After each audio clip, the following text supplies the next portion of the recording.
There is a question I would just like to get your views on because I'm hosting a program and the topic we're going to explore is how can you tell if something is a conspiracy theory? If it's about conspirators, then it's a conspiracy theory. Then the question is it true? But how do you tell? I mean, how do you tell if it's credible?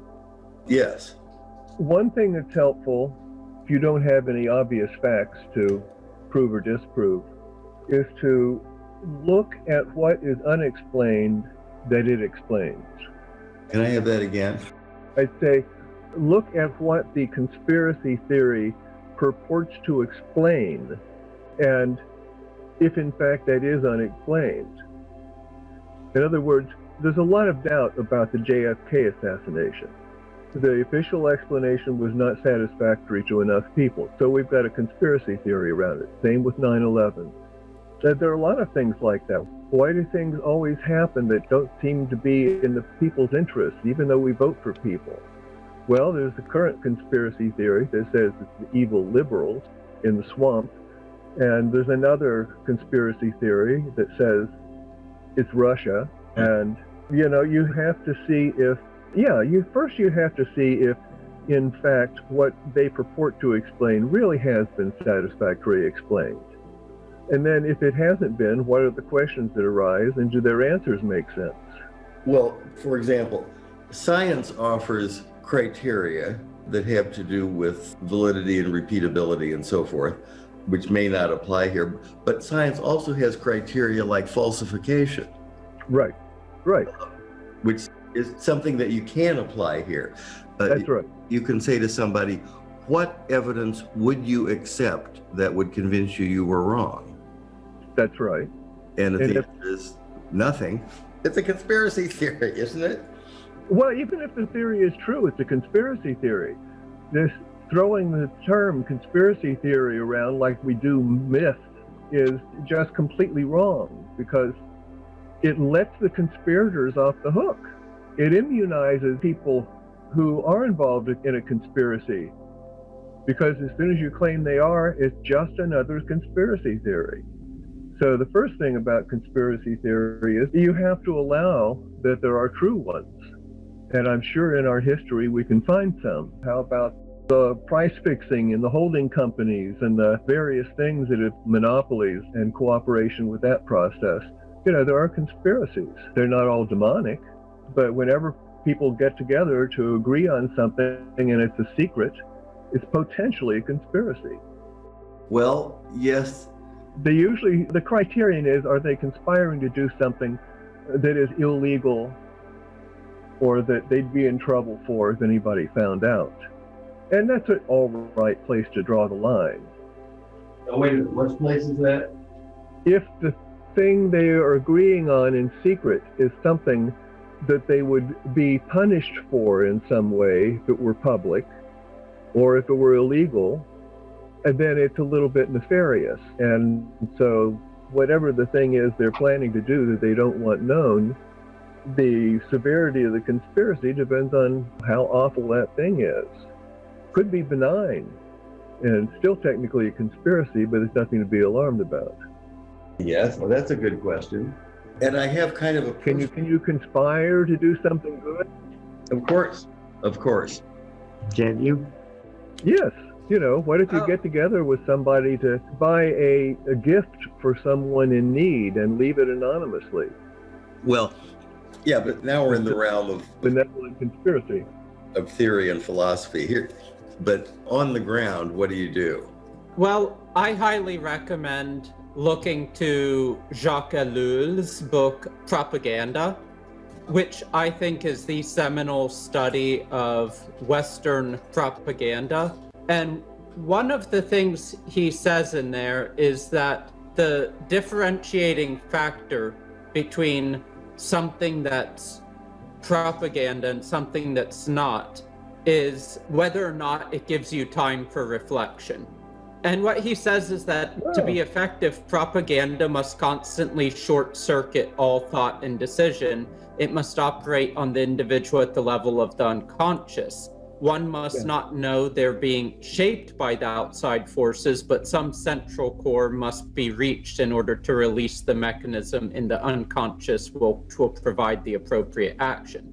So essentially, if you look at it and you like evaluate things, you're like, is this something that is giving me different perspectives? Is this something that's giving me time to think and reflect? Then maybe that's not propaganda. Maybe this is true. Maybe this is not a conspiracy theory. But if it's something that's being barraged at you 24/7 on news channels and it's giving you one perspective and just beating it into your head, then according to him, even if it is true, it's still propaganda. And I actually agree with that. Now, as for conspiracy theories, you can have conspiracy theories that are completely true and conspiracy theories that are completely false. But to differentiate between the two, I think one needs to hone the power of discernment. And that is something that the spiritual path helps with. Yeah, I like that. I agree, especially to the extent that the spiritual path promotes self-knowledge. Because if there's some trait that you need to recognize out there that you haven't seen in yourself, you may miss it. In other words, you won't admit its possibility if you've denied it in yourself. But I like that was, I guess, a little definition of propaganda. I embrace it wholeheartedly. And I think I wouldn't have expressed it so well. But that is, in fact, what has alarmed me ever since Donald Trump running his campaign. Because although it may have been present on the airwaves and on the internet and wherever before, he raised it into high relief so that you could see what it was. And I think that's the element, the bypassing of the intellect and getting a knee-jerk reaction, whether the recipient knows it or not. I think that's really good. Yes. Can you send me a link to that work? Yes, certainly. You probably have a PDF of it. No, I have the actual book. I get terrible headaches even if I read a short article on the screen. So when I do editing and stuff on the screen, I have to have inverse video and backlight turned all the way down, and then an actual light or even daylight is better, because something about staring at screens with a bright white background and dark text sends my eyes crazy. It's harsh. It's harsh.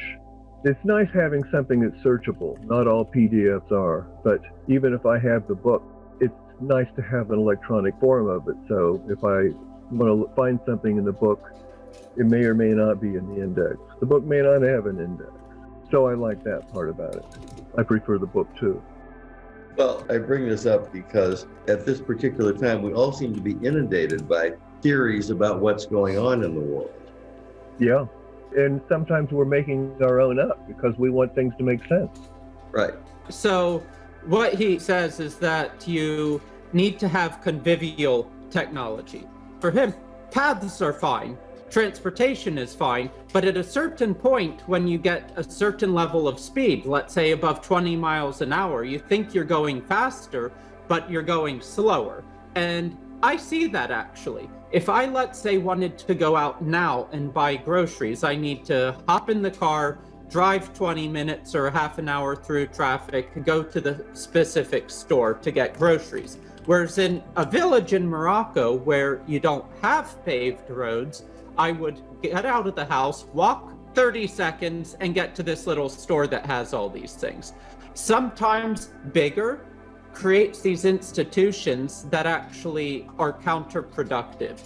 And what I was saying earlier before the recording started is that these modern institutions, they reinforce one another. So education to be a radiologist or a biologist or an engineer or architect is going to be reinforced by ideas from industry and vice versa, and such that the ideas that are in the heads of these people that go through this educational system is basically the ideas that have been reinforced by industry. And outside of all of that, I just wanted to say Sheikh al-Bashir, in Ivan Illich's book, Tools for Conviviality, he has an entire chapter on the transition from verb-based language to noun-based language, the transition from doing to having. So I thought you might like that. Yes, thank you. You know, that's a topic that I'm interested in. Well, I think that's all good stuff, but you're still stuck in the situation, practically speaking. Well, first, that thing that would be best, assume something like a council of elders, and that's really far out of fashion now. And the other thing is that the pace of modern society, like propaganda, not as extreme though, gives you little time to reflect. So when a new technology comes along, people don't have the habit of reflecting, and they say, what can it do for me?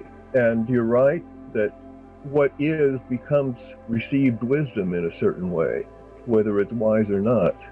So, but without your own firsthand experience, even though it has its problems, the consensus reality of people who have given their attention to the topic is a good starting point, which is why I say that when that happens, I would assume it's true, which is different from believing it. Yes. In other words, I would consider it to have weight if a counter proposition came along, but I wouldn't ignore the counter proposition. That's the trap of belief. That is true, but then there have been cases where the vast majority of experts say something is completely safe. Let's say thalidomide.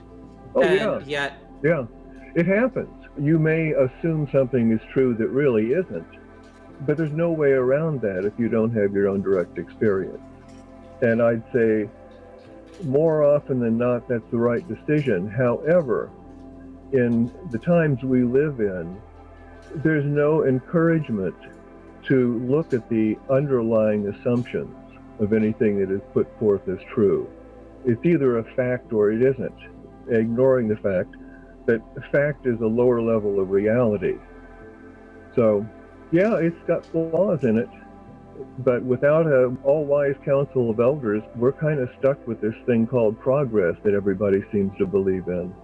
And, you know, I have my own personal views against progress, but outside of my personal views, I just don't see why the modern world can't have, well, not really a council of elders, but just something along the lines of a overarching kind of Department of Homeland Security, but Department of Innovations that oversees all forms of progress and basically says, before we accept these major updates, we're going to need to just slow down and make sure that they A, are valuable, and B, not harmful, or at least that the benefits far outweigh the risks.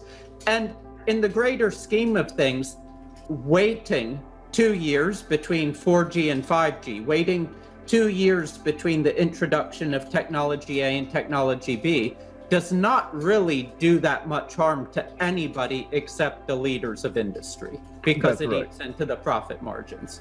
That's right. That's right. And that's also a reason why, if we had such a department in the government, those who profit from technology would quickly lobby it out of existence in the situation we have now, where money speaks louder than anything else. So, I mean, I hate to throw cold water on it, because I think it's right. I think what you say is right. I'm just a little cynical after all these years. Oh, and you have the right to be cynical. Let's just not go as far as I went, but just take baby steps. Something like what the European Union just enacted 2.5 months ago, saying that everyone in the European Union has the right to repair. Meaning that, let's say, there can no longer be forced obsolescence. If, let's say, someone buys a computer and after 2 years it breaks down, the company can't say, well, it's out of warranty. No, they have to repair it. And I just think that's a very small, simple baby step to take that would be very helpful in many respects without doing anybody any harm, but it would never pass here. Yeah, well, there is one case in which I don't know if it's been resolved yet, but where, I don't know if it's John Deere, it probably is, the tractor technology has become so computerized and opaque that anyone who Even anyone who understands the system well enough to actually service it is violating the license to use, because it's like some software license where you can't reverse engineer, which is the only way you're going to understand what goes on inside. And there's been an uproar on that. I haven't checked into that recently, but there's a little bit of pressure in that direction. You can imagine how a farmer who has always repaired his tractor all of a sudden is sued by the tractor company for doing so, might create a little bit of pushback in rural America. So here's hoping. I agree that you could get in that direction, in the right direction, by getting the camel's nose into the tent. And somewhere along, consumer protection is a pretty good place to start. Shall we move on to the questions? Yeah, I've got enough opinions. Let's try the questions, because I always have more opinions. There are some that say everything's an opinion, but anyway, there are only informed and ill-informed opinions. All right, so the first question: every single cell in a human body is replaced countless times in a lifetime. Knowing this, what makes us who we are? What makes us a complete, coherent identity? Are we a complete, coherent identity? Well, we think we are. It's a good question, as stated. I think, in other words, you could say, well, anyway, an organism. I mean, an organism is what it is, and it has all those life functions going on. Well, yes, but what we do is we assume that this constellation of inputs and feelings and thoughts and sensations is us. Well, yeah, that's a problem. And it's not us. Us is what articulates with the infinite. That's the us. Right. But the thing that makes it possible to think that our organism is us is the fact that it appears to be coherent. It has all these interacting functions. And you wouldn't have to draw the line there at the outer membrane of the body. You could draw it somewhere else, since many of our cells are in constant relationship with things we call out there. But yet there is a remarkable harmony of the function that a human body represents. It's a very complex function, but it's recognizable as a something. But once you allow for objects, for objective subject-object relationship, I think we can identify the body as an object and justify drawing the line where we do, even if it's inaccurate. But, you know, I mean, a corporation switches its employees all the time, and it remains the corporation, which one could argue is a real problem. But that's what sustains it. Like technology should have replaceable parts. So I don't think there's any problem in thinking of it as coherent or an identifiable form, let's call it. But still the question remains, what makes us who we are? And that's really the... Yeah, that's part of the question. Yeah, that's the heart of it. And even beyond that, you could say, does anything make us what we are? You know? Okay, go on. Are we a made, fabricated thing, or are we just part of the infinite process? In other words, everything we know in reality is interrelated. It's all relationship. There's no independent arising, as one might say in Buddhism. So that's the reason we ask, who am I? Yes. I mean, that's the heart of the whole matter. The fact that every single cell seems to be a living, functional thing is pretty amazing. And to see it on the scale and complexity that exists in the human body or animal bodies is miraculous. Yes. And it can be an illustration how a form may just be a complex function and not a thing. It's a happening. All the way down to the replication of mitochondrial DNA. Then if you want to go deeper, the function of the interrelated quantum forces. Yes. So, I don't know. I think it's wondrous that the cells are replaced and replicated, and we have special cells whose job it is to turn themselves into whatever cell needs to be replaced and all of that. It's awe-inspiring. It is. It's incomprehensibly complex. Right. Yeah, and not just complex, but such a successful, at least for a number of years, successful arrangement of things. A successful function that continues to go. It may have a little flaw somewhere, and there may be a remainder left over in some of those calculations, or an error at the 7th decimal place, and eventually it dooms the thing. But it's a miracle. It's a thing that appears as a miracle, and you can distinguish one miracle from another. And to look at a part doesn't deny the whole, and to see the whole form doesn't deny the parts. Let me hear that again. I said to look at a part does not deny the whole form, however that form is delineated. And to consider the form as a thing does not negate the parts. Yeah, so what makes us who we are? It's a miracle. I think that's a pretty good answer. It's a miracle.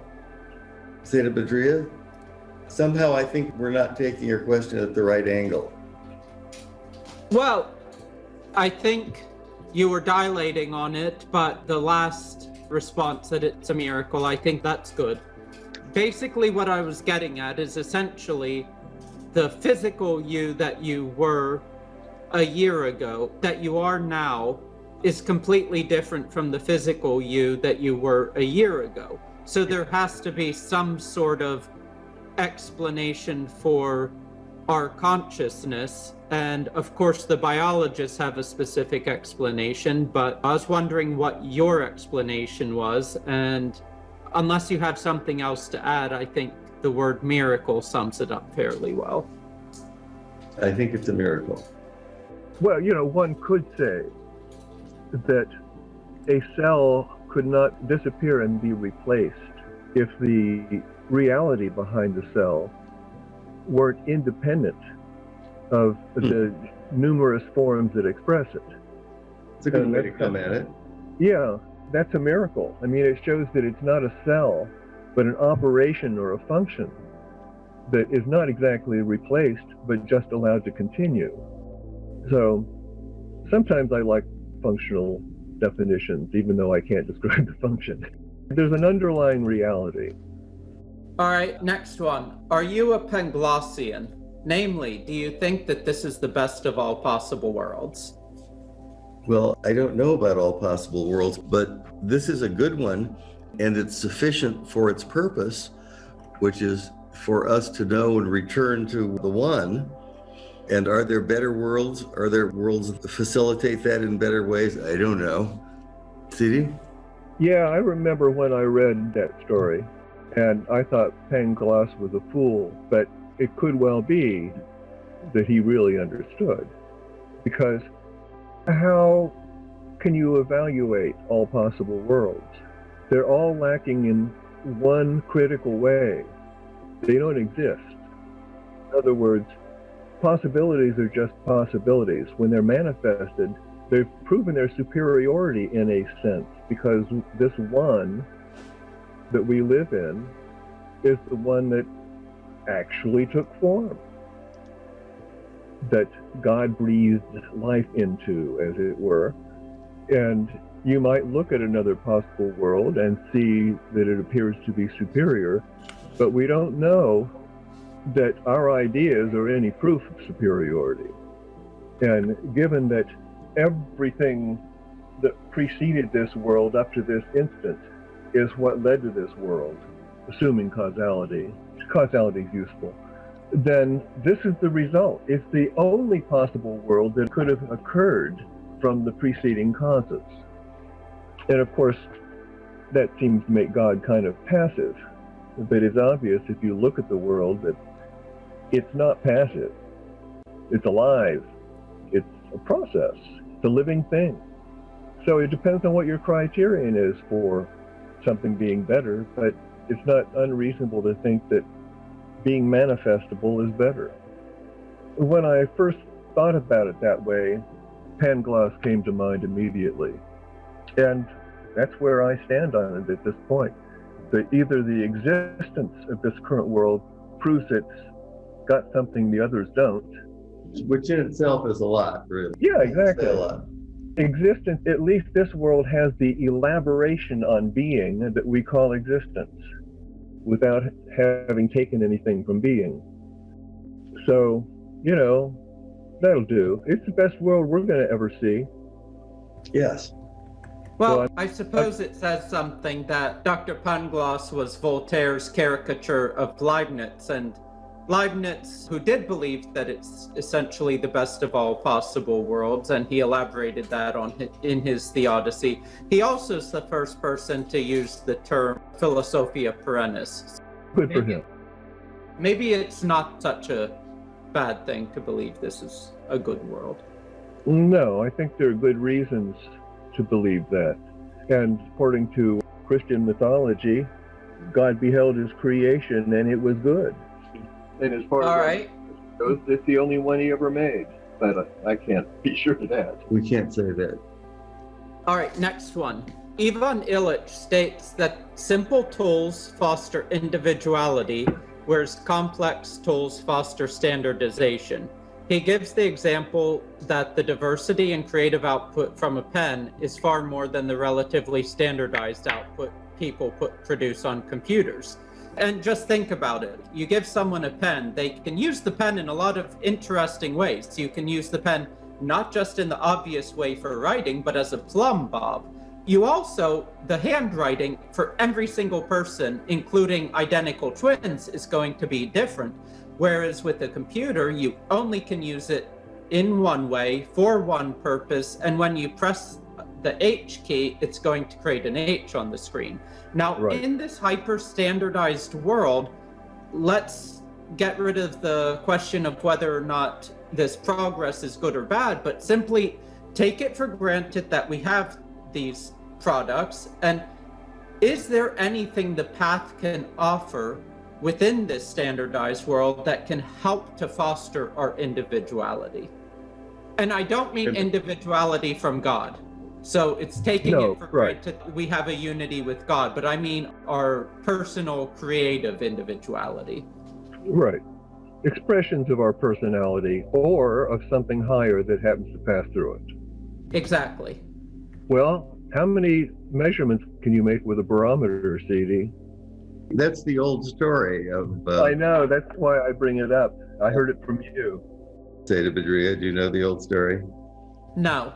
Story is high school science teacher is talking about air pressure at various altitudes and gives one of the students a barometer and says, how would you use this to determine the height of this building? And he comes back with 10 different answers, none of which have to do with taking the pressure at the bottom of the building and the top of the building. And they range with things like, well, see how long the shadow cast by the building is, and then put the barometer in the sun and see how long that shadow is. And then work out the height of the building from the geometry. Drop it over the side and see how long it takes to take the graph. Hang it on a pendulum and let it swing and measure the period of the pendulum and solve for the length. And the most elegant one was, you go to the superintendent of the building and say, hey, look, I'll give you this barometer if you tell me how tall this building is. Just a great story. It reminds me of that film, The Gods Must Be Crazy. A used Coke bottle descends from the sky, and they use it for everything, including a sacred object, except as a bottle for beverage. Right. They find every use but its intended one. That was the one where the rhinos were stamping out the fire? Never mind. Well, they might have been, but I know myself well enough to know that that wouldn't be what I would remember from it. Zeta Bahia would remember that for sure. Yes, of course you would. Anyway, I get Illich's point, because it does seem that as our technology gets more complex, our freedom gets less and less. As our environment is more and more a machine, we become more and more servants of it. Well, with the complex tool, you spend more time dealing with the tool. And in the process of dealing with the tool, being shaped by what the tool does and how it works. Right. Being shaped by the way it does it. Right, exactly.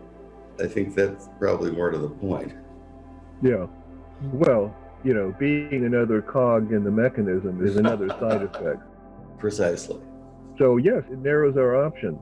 I mean, it practically is the case now, and certainly will be shortly, that you will not be functional in our society without a smartphone. You'll be penalized for not having it. I just saw in the news that in Georgia there are, of course, Republican politicians pushing to make absentee or mail-in voting more safer, more accurate. Because there's a problem with it? Well, the problem is that I think there's a little bit more error possible in that system. It's got multiple steps, but they put it in terms of accuracy. But can you imagine what it would be like if you cannot actually go to the polls, and then you are given the task of proving yourself with a photo ID? Now you could say, oh, you just take a picture on your phone, but you may not have a phone, and you may not know how to take pictures on your phone. That's already starting to happen. There were at least 2 times in the last year where I had to either get some documents or sign into a site and create an account. And in order to create the account, they need to verify you not just through sending you a code to your phone, which you can trick by using Google Voice or some free service, but they actually need to verify your name and address according to your mobile provider. And since I don't have a phone or a mobile provider, I had to waste time either getting them to mail me the same verification code or call them and wait on hold. And yes, people are already starting to penalize you if you don't have a smartphone. Oh, absolutely. I got a doctor's appointment, and during the pandemic, the procedure is that you show up in the parking lot a few minutes before, and you send them a message. You send them a text message so they know you're there. And that's just not going to work for some people. Now, it may be that sometime in the near future, when you're born, you'll be assigned a cell phone number. It'll be the number on your chip. Yeah, exactly. And maybe even if you don't own the device necessary, that you can walk into any grocery store or drugstore and walk past a certain sensor and get validated for being there in person or something. Speaking of which, one thing I saw in Sweden that discombobulated me a bit was that I noticed that people were paying at credit card counters by actually putting their wrist on the credit card screen. And I thought, wait, people can touch their credit card to the screen, but how does it work with their wrist? Because some of the people didn't have a watch. And it's quite the new thing in Sweden that people are getting an NFC chip injected into themselves, implanted in their wrist. Right. Yes. The mark of the beast. That's right. Exactly. People will not be able to buy or sell if they don't have the mark on their hand or their head. It sounds prescient. I don't know if either of you knew this, but every single barcode has the buffer codes that technically don't mean anything, but if you read them according to the numerical meaning of the barcode, it's actually 666. So there have been articles written about how every barcode has the mark of the beast, and the founder acknowledges this but said it wasn't intentional and he didn't mean for the barcodes to be satanic, but I think it's appropriate. Yeah, if you think about the binary representation, you find a certain easily distinguishable pattern of opposite magnetic domains, or ones and zeros, in 6. And I suspect it was used as that there is a lead-in code. I think that's the term. What was that term? The lead-in code? Lead-in, yeah. In other words, a bit pattern that the scanner can synchronize to, like if you're sliding a card into something, synchronize the bit timing roughly and recognize the beginning of the pattern. And it needs to be the same because all the card readers are the same. So if it's 666 and the man didn't intend it, that just shows you the hand of God at work, or the hand of somebody else.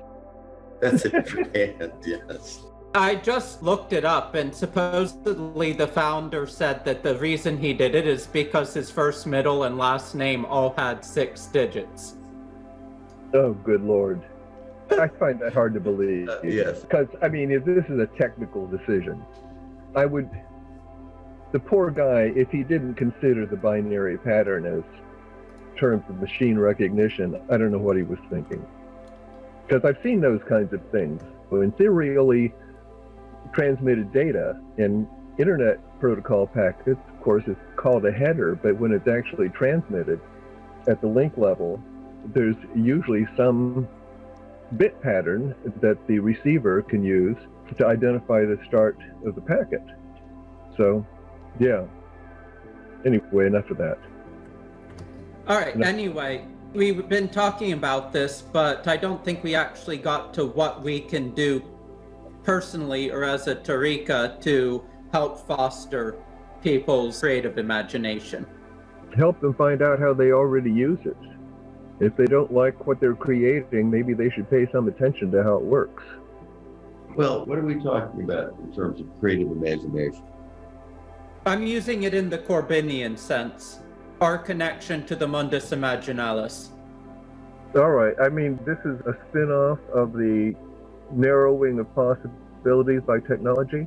Yes, because ultimately, if we have narrowed possibilities, it blocks us off from our connection to the higher realms. And with the fostering of possibilities, we have an opening of possibilities to higher realms. And when we open ourselves to the higher realms, then that tends to inspire us towards creativity and independence.